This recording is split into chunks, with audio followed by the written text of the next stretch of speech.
And actually, on the note of Donald Trump himself, we should talk about him accepting what some are calling an obvious bribe from a foreign government just days before his inauguration. Because you're seeing the Wall Street Journal just uncovering a $500 million deal between an Abu Dhabi prince and the Trump family's cryptocurrency venture. And the specific prince that we're talking about is the Sheikh Tahnoon Zayed Al Nahyan, or the spy Sheikh. Right? This guy is the brother of the United Arab Emirates president, the government's national security advisor, as well as the leader of the UAE's largest wealth fund. He oversees an empire valued at more than $1 trillion, making him one of the most powerful single investors in the world. And for a while now, he's been pushing the US to allow the UAE to access tightly guarded AI chips. Now, under the Biden administration, he was shot down time and time again. The UAE was only allowed a limited number of chips over concerns that those chips could find their way to China. And in fact, a major area of concern was one of Tahnoon's own companies, the AI firm G42, and its close ties to sanctioned Chinese tech giants. And those concerns, they lingered despite the companies saying that they severed ties with China a couple of years ago, especially considering that the UAE and other companies under the spy Sheik's umbrella hadn't yet done the same. But anyway, right, this door was firmly closed for the UAE under Biden. But then, when Trump won the election, that door opened again, and Tahnoon immediately jumped on it. Right, he held several meetings with Trump and other US officials in the months following the election. That then led to a meeting last March at the White House, with Tahnoon reportedly telling US officials that he was very excited to work with the United States on AI, as well as a number of other issues. And then you flash forward 2 months after that meeting, and the Trump administration committed to giving the UAE access to around 500,000 of the most advanced AI chips per year, or making Tahnoon's vision of one of the world's largest AI data center clusters significantly more attainable. And you had supporters of this deal calling it the key to opening the floodgates of investment into the United States and helping elevate American technology to the global standard. But that, as you had many others calling this a major coup by the ruling family, saying they hurdled over long-standing U.S. national security concerns and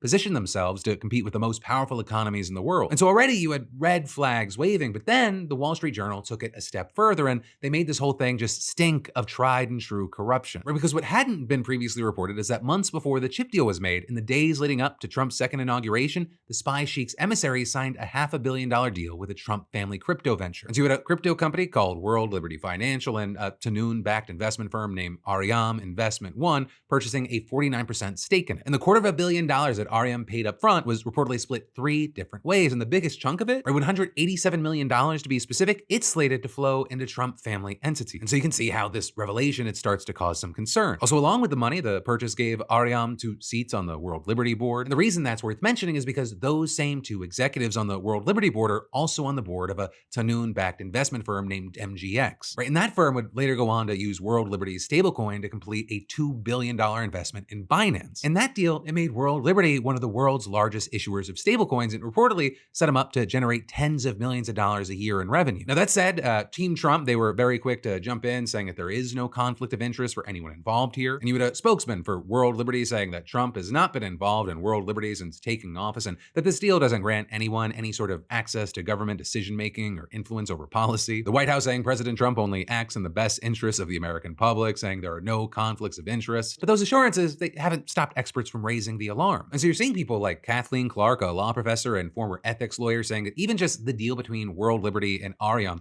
that could violate the emoluments clause of the Constitution. Or with Clark saying that the clause is intended to make sure that no U.S. government official is, quote, in the pocket of a foreign government, and then added, this sure looks like a violation of the Foreign Emoluments Clause, and more to the point, it looks like a bribe. With it then going on to say that this, quote, should be a 5-alarm fire about the federal government being for sale. And that, as you had a former top White House attorney adding, my advice as an ethics lawyer would have been clear. You don't do business deals with the families of the leaders of foreign countries. It taints American foreign policy. You then also had prominent Democrats speaking out against this, including Senator Elizabeth Warren, who said that the Trump family and their business partners, quote, sold out American national security in order to benefit the president's crypto company, and added, this is corruption, plain and simple. Congress needs to grow a spine and put a stop to Trump's crypto corruption. But that, of course, seems very unlikely with the current makeup of Congress and the relationship between Trump and the UAE. It doesn't appear like it's going to be slowing down anytime soon. Right? I mean, we just saw MGX become one of the handful of investors selected to operate TikTok in the United States. Right? And we know that members of the Trump administration were back in Abu Dhabi just a couple of months ago to discuss Gaza and Trump's plan for his so-called board of peace.